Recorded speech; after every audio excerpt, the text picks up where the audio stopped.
یہ جو جسم ہمارا مادی جسم جو ہمیں حاصل ہے اس دنیا میں رہتے ہوئے زندگی میں، اسی کا ایک مرر امیج اوپر آسمانوں پر موجود ہے ہمارا، جسے روحانی جسم بھی ہم کہہ سکتے ہیں۔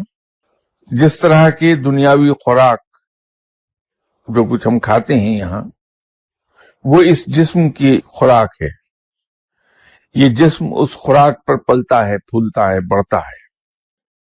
اس جسم کی خوراک ہمارے اعمال ہیں اور وہ ذکر اذکار ہیں جو ہم کرتے ہیں۔ جس طرح سے آپ سب کو معلوم ہے کہ 4 ہیں بنیادی عناصر، اسی طرح ذکر اذکار جو ہیں ان کی بھی بنیادی عنصر ہیں یا تاثیر ہے، جو بھی آپ کہنا چاہیں۔ ہر روح کی ایک کیمسٹری ہے، ہر جسم کی ایک باڈی کیمسٹری ہے۔ جب ہم ایسا ذکر کرتے ہیں جو ہماری روح اور ہمارے جسم کی کیمسٹری سے مطابقت رکھتا ہے، تو ہمارا جسم مثالی پھلتا پھولتا ہے، بڑھتا ہے۔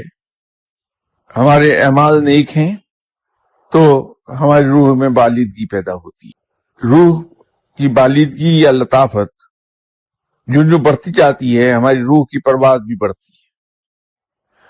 اسی طرح جو ہم موافق ذکر و اذکار کرتے ہیں تو ہمارا جسم مثالی صحت مند ہوتا ہے۔